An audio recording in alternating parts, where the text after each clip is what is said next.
Phonte, Big Pooh, and then, hey, yo, once again. We come from the generation of when albums come out, we get the artwork, we examine it, we open it, we pour over the details of you know, the lyrics. That's the listening, like that's the experience. Yeah.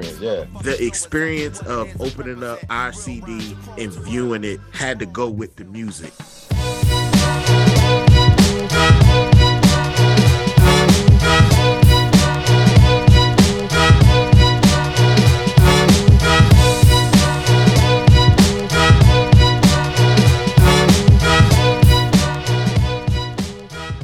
What's up, everybody? It's Soren Baker here on Unique Access Entertainment. As always, please hit that subscribe button. It's right down there and it's free. That enables us to keep coming to y'all as often as possible with as many interviews, countdowns, commentaries, showcases, etc. as possible. So please hit that subscribe button, like our content, share, talk about it, be about it, each one, teach one, and we appreciate your support in getting us this far. And if you're so inclined, you could also hit that join button right next to subscribe. So yes, please do that. Now, today for Cover Story, man, this is a great honor and a privilege for myself and for the channel. We are joined by little brother to talk about the listening. So Big Pooh, rapper Pooh, and Phonte, thanks for coming through, both y'all. Man, thank you for having us. Thank you. Man, for sure. Yeah. So this album is also, we're on an anniversary year. So big congratulations for that. And I remember when I was first seeing the album cover, it struck me, I don't know if it was a sepia tone or what the tone of it was aesthetically, but do you remember artistically why you guys kind of wanted to go with that like muted color scheme? I don't remember exactly if there was a conversation as to why we wanted that color scheme. The designer of the cover, my man Frank William Miller Jr., FWMJ.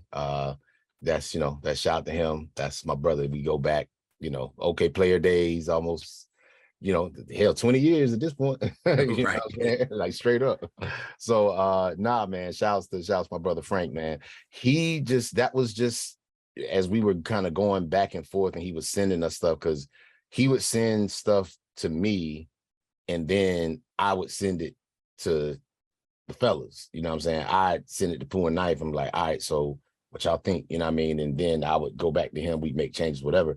And I think at the time, we just wanted something that looked like it fit in with the music that we listened to. You know what I'm saying? That kind of sepia, those really like warm earth tones. You know, if you looked at, you know, Black Star album, you know, if you looked at most Black on Both Sides, if you looked at Reflection Eternal, if you looked at Common, Like Water for Chocolate, Slum Village, even even One Day It'll All Make Sense for Common. One Day It'll All Make Sense. Yeah, it was like those were aesthetically, that's what we felt like. So I was like, okay, we have to have something that looks like we fit in with these other groups. And I think that was the driving force for it. Okay. And yeah, then I don't remember much. I just remember we were everything we were doing at that time was, you know, obviously it was what we were feeling, but it was more so, does it fit in with what we're listening to? Exactly. That was the goal. Like, does it not, like, if you put it beside those things that we listen to, like all those groups and artists he just named, does it fit? Does it look out of place? And that was kind of our drive for a lot of what we were doing at that time. Now, interesting, because Like Water for Chocolate cover, I would say fits into this. But interestingly, none of the three of y'all, including Ninth's actually is heads down, and the two of you, Pooh and Phonte, you're looking like sideways. It's a profile silhouette type of shot. So do you guys remember how or why you were comfortable, or why you wanted, or how it ended up to where you didn't actually look into the camera, or you didn't show your full face? I don't remember that. Yeah, I don't remember what the idea was. The photographer was it was this guy, John Rote. I have not talked to John in years. I hope he's still alive and well. I don't know. I need to try to find what it was, but John Rote, he was a photographer for the News Observer, right? News and Observer. The News and Observer. they were doing like I think a little profile piece on us or whatever.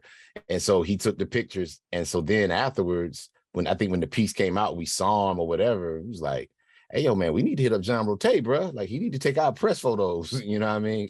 So we hit him, and he just kind of became like, early he would take photos for us. And so he took the photos for the cover of The Listening. And we shot that. It was in Duke's radio station. Was in WXDU and Duke's radio station, and we didn't have lights.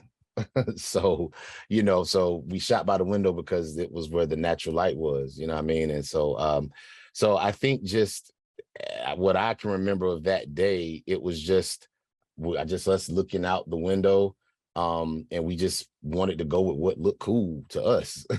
Ninth in particular, I remember his thing was, he's like, no, I don't really want you to see my face. Like, I want to just, be down. And so he's the only one, like, he has his cap on, and like he's like leaning down, and so that cap is like covering his face, you know what I mean?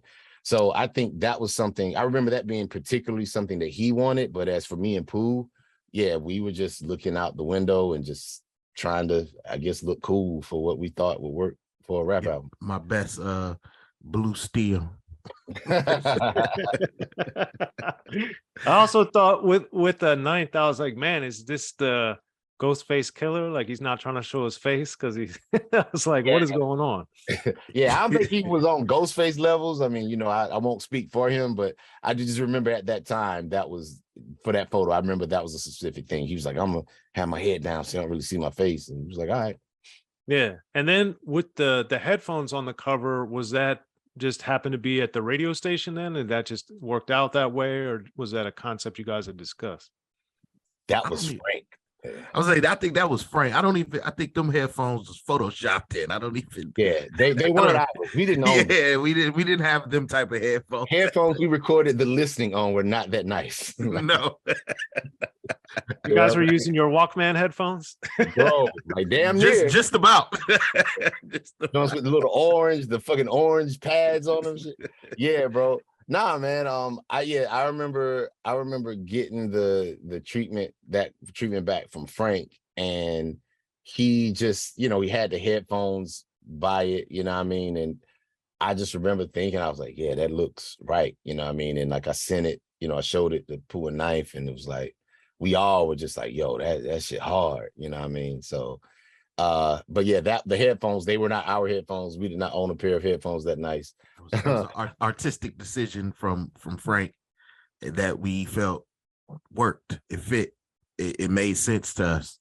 It looked right as we were, viewing it, going over it, and so we kept it. Yeah, and with the overall vibe of The Listening, of course, not every song is this way, but I also felt it did have it wasn't like Bring the Ruckus Wu-Tang. It was much more like in a pocket, a little more groovy per se, in that way, which I did think reflected the cover. So how, for you guys, did you feel the cover was representing what was on The Listening? I thought it fitted perfectly. Yeah. The album is a drive. I call it a drive album. I think it, still to this day is something you can put on in your car and kind of, drive around the city too, or wherever you go on, drive down the highway. But the cover fits that. Like, you look at it, like I said, a lot of it was a feel, right? Like when this is your first time doing it and you have no idea what you're doing, really, it's all, you're going off a feel. So it all felt like it connected for us. Like the music connected with the art and the art connected with the music. And you didn't look at one. It's like you're not looking at this artwork, because that was also a big thing for us. We come from the generation of when albums come out, we get the artwork, we examine it, we open it, we pour over the details of the lyrics. That's the listening. Like that's the experience. Experience, yeah. And the experience of opening up our CD and viewing it had to go with the music. And that's all we was concerned with. And we felt we did a good job, along with Frank, of course, but we did a good job of doing that, of making sure they both connected to each other. Yeah. And what was underneath it to the right? The like wood, it was like some wood or something? Yeah, I think it was like sitting on a table, I guess. So I guess I think that was the concept. Like it was something that was, this is an album like sitting on a table and my headphones are next to this album and I'm about to listen to it, you know. So it was like a wood grain, like just like a wood table, you know, a surface. Okay. And then with the back cover, it's a different type of photo. So do you remember why that one worked for you guys as well? The back cover photo, is that the one with us at the bus stop? The vinyl and the CD had two different back covers. Yeah. So I think one is the bus stop, and then one of his we were on like we were standing in the windows on like in the windows like the dock or whatever it was with the brick background. That was downtown Raleigh. Mm-hmm. Yeah, that building is. I don't think that building is even there anymore. I don't know why we did that. I don't know what we were doing that day. I think we were just taking a photo shoot. Like and we just used those photos. Yeah, we just used them. Like that was John Rote, and I actually think some of that photo on the back album, the vinyl cover photo with us standing like in the windows, like just standing up there. I think those were photos that we may have taken for the news and record story, but we just kept them for ourselves. Yeah, I think those were it. Like you appropriated the photos. Repurposed them. There you go. But then what about the one in the there's the one in the record store too, where Ninth is, you know, looking at the Damn, it is that one. The album. Yeah. We had a lot of different ones. The one in the record store, I feel like that was School Kids. Was that School Kids? I think that was School Kids. Is it School Kids, or it may have been because I remember we also took what was the spot in Raleigh? It was like a record store, but they also sold books. And was that the one on Hillsborough? It was the one on Hillsborough, but I can't recall which one it was. That wasn't School. Was it Nice Price? Was it Nice Price Books? It could have been. It may have been Nice Price, because that was where, like, you know, you could go to Nice Price Books. They also had vinyl too, and you know, kind of on the low. So cats would go there like to kind of dig, and they had books as well. So I feel like that may have been Nice Price. I don't know. It's been years to blur the details, but anyway, yeah, the first one, we're in the window. We took that outside downtown Raleigh. The one where we were at the bus stop, which is, if I recall correctly, that's on the back of the CD. Like the back CD, that was the shot we took at Central. We were at the bus stop. And, that's the CD. I'm holding the CD now. Oh, okay. Yeah, that was just literally at the bus stop at Central. And the girl who was there at the bus stop, she was there waiting on the bus. And we was just like, yo, we gonna take some pictures. Like, you mind? She was like, oh no, that's cool. And honestly, for me, like, really, like, she's my favorite part of that photo. It's just so that it says so much about little brother, that we are taking the photo for our first album, and she is completely unbothered.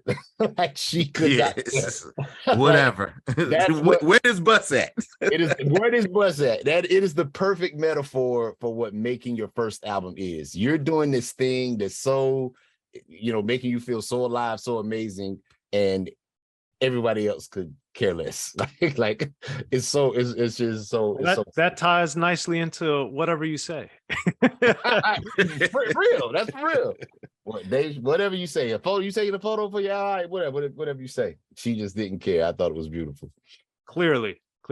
So now looking back, what do you guys think? Each one of you, what do you think is the legacy of the cover of The Listening? The legacy of the cover of The Listening, man. Go ahead, Pooh. I don't know. I don't know. I just think it's one of them things where it's the music is synonymous with the art, and vice versa. Like, especially during that time, like, I think that was really, we were coming off the last of the era where the art kind of needed to go with the music. Like that, like, you paid attention to the whole project, totality of it, versus just songs. Because obviously now, you know, unless you're getting vinyl, you're really not getting physical. Now it's not a big deal today as it was then. So I think that may be one of the legacies of the art of the listening, just how even though it seems like so much detail was put into what we were doing, how we were just really trying to figure it out, and it worked. It made sense in the grand scheme of things. Yeah, I would say the legacy is on top of everything that Pooh said.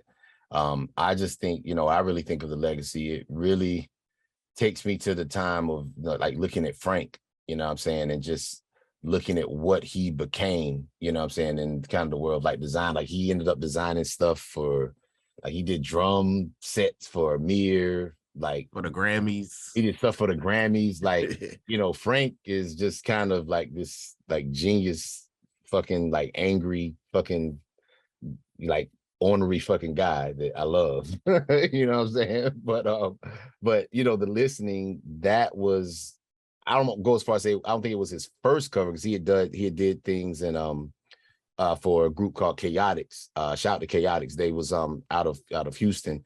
But I think the listening was probably like his, moment was like, where it really kind of went out. And then he went on, he did Connected for the Foreign Exchange. He did Get Back for us again. You know what I mean? And so that to me was just like, when I think of the legacy, that's what it is that we just took a chance on somebody that we believed in. And that person went on to just do even greater and bigger things. You know what I mean? And that's what it is for me. Well, there it is. Well, little brother, thanks so much for coming through the cover story, man. Really appreciate it, y'all. For sure. Thank you. Thank you.